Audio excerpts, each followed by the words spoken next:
Hello friends, welcome back to my new blog. कैसे हैं आप सब? आई होप आप सब भी बढ़िया होंगे और हम भी ठीक हैं। आप सबकी पढ़ाई कैसी चल रही है? और आज का जो वीडियो है, आज सीटेट के लिए हमने बनाया कि सीटेट की तैयारी के लिए आपको कैसे कहाँ से तैयार करनी है। उसके सबसे पहले आपको सिलेबस को देखना है। तो आप कमेंट्स था कि दीदी सिलेबस दे दीजिएगा, तो देखो हम निकालने को तो दे देंगे, उसमें कोई दिक्कत नहीं है। और गूगल से हम भी निकालेंगे और गूगल से आप भी देख सकती हो, निकाल सकती हो।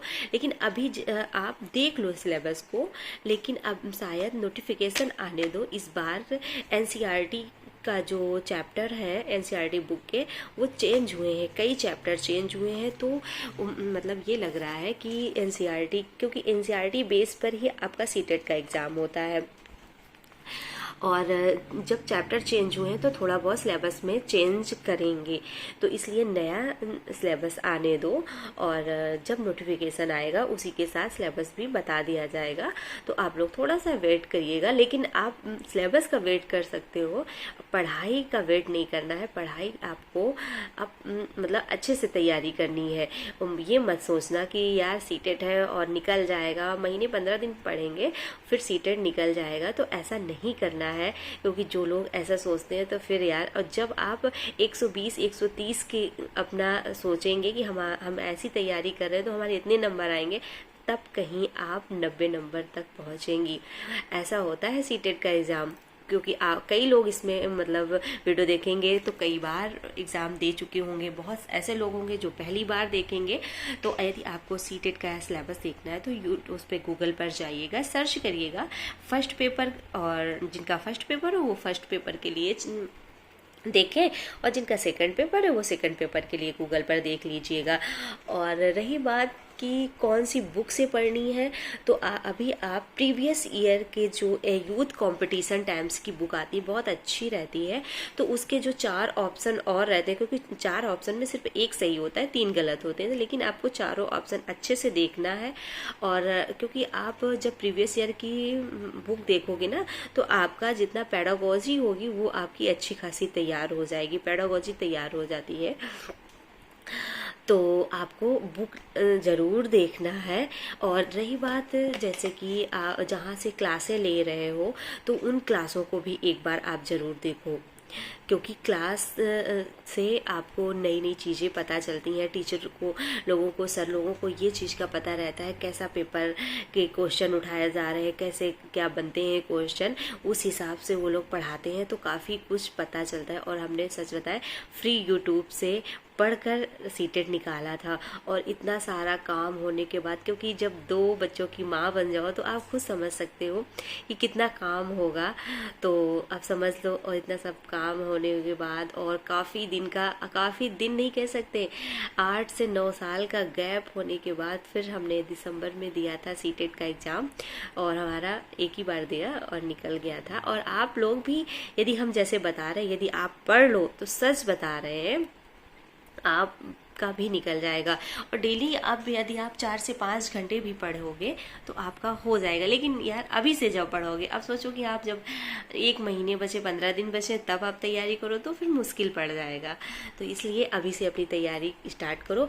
और आप लोगों के लिए एक एक करके हम वीडियो बनाएंगे सारे सब्जेक्ट को लेकर, कि किस किस सब्जेक्ट से मतलब कहाँ कहाँ से हमने तैयारी की थी। क्योंकि एक चैनल से हमने नहीं पढ़ा था, झूठ क्यों बोले, क्योंकि हमारा फ्री का था, हमने कोई बैच नहीं लिया था। जब बैच लो तो भाई फिर वहीं से सारी क्लासें देखनी होती हैं। तो लेकिन एक सब्जेक्ट के लिए एक ही टीचर हमने चुना था, और इतने अच्छे टीचर थे। टीचर तो सारे अच्छे हैं, सारे यूट्यूब चैनल अच्छे हैं, हम किसी को नहीं कहेंगे कि नहीं वो नहीं अच्छे चैनल, सभी चैनल अच्छे हैं। लेकिन बस होता क्या है, जहाँ आपको चीज़ें समझ में आए, सब्जेक्ट आपको और अच्छा पढ़ाया जाए, तो हम आप के लिए सब्जेक्ट को लेकर वीडियो जल्द से जल्द आएंगे। और इस समय दोस्तों तबीयत सही नहीं, क्योंकि आपको आंखें लग रही होंगी हमारी, और क्योंकि तैयारी टीजीटी की तैयारी कर रहे हैं, मई में एग्ज़ाम है और अभी पढ़ाई कर रहे थे तो थकान सी और बुखार भी है, तबीयत सही नहीं है। लेकिन अपने काम को लेकर अब ये लगता है ना कि हम ज़रा सा भी रेस्ट करेंगे, ज़रा सा भी मतलब अपने आप को थकान सा महसूस करेंगे ना तो फिर कुछ कर नहीं पाएंगे किसी भी एग्ज़ाम को लेकर। और फिर टीजीटी पीजीटी की तैयारी के लिए बहुत टाइम देना होता है और उस हिसाब से हम टाइम नहीं समय निकाल पा रहे हैं। और इसके लिए हमने वीडियो पहले डाला भी था, इधर चैनल पहले जो था वो बंद हो गया, उसके बाद हस्बैंड का एक्सीडेंट हो गया और काफ़ी चोट आ गई तो इस समय मतलब उसमें भी टाइम लग जाता है उनको, मतलब दवा दो, ये दो, वो दो। और क्योंकि पैर में भी चोट लगी है, हाथ में भी चोट लगी हुई है तो कच्चा प्लास्टर कट के पक्का चढ़ गया है तो इस वजह से। और क्योंकि जब घर में कुछ ऐसा हो जाता है ना तो आने जाने वालों का भी बहुत आना जाना हो जाता है तो और इसीलिए तो सही से वीडियो भी नहीं बन पा रहे हैं, कोई टाइमिंग नहीं सेट हो पा रहा है कि किस टाइम पर एक फिक्स टाइम करें कि इस टाइम पे हम वीडियो डालेंगे। कभी बना लेते हैं, कभी नहीं बना पाते हैं, बस वही जल्दबाजी वाला रहता है काम। और रात को भी यही रहता है कि जब तक अपने अंदर क्षमता रहती है तब तक सोचते हैं पढ़ लें, फिर सुबह वही 3 बजे 3:30 बजे से फिर जुट जाते हैं, वही 1.5 से 2 घंटे की नींद ले रहे हैं तो आंखें तो इतनी दर्द भी होती हैं, आंखें सब कुछ प्रॉब्लम है। लेकिन वही है कि अब जब सपना देखा है और अब तैयारी कर रहे हैं तो अब इस टाइम पे हम नहीं छोड़ सकते। आप लोगों से भी बस यही कहेंगे कि आप लोग भी अपनी तैयारी को जारी रखिएगा और पढ़ाई करते रहिएगा। और विद्या ऐसी चीज़ है, किताबें आपको पता है आपको मान सम्मान सब कुछ दिला सकती हैं, तो इसलिए जो आपको सब कुछ दिलाए, मान सम्मान, इस समाज में जो हम लोग सोचते हैं कि जो हमें इज्जत मिलनी चाहिए तो वो हमें किताबें दिलाए तो फिर हम इन्हें क्यों छोड़ सकते हैं। तो हमें पढ़ना है और आपको भी पढ़ना है। तो फिर मिलते हैं अगले ब्लॉग के साथ, तब तक के लिए bye bye, thank you, take care. आप लोग अपना ख्याल रखिए और चैनल को सब्सक्राइब करिएगा और ज़्यादा से ज़्यादा शेयर करिएगा।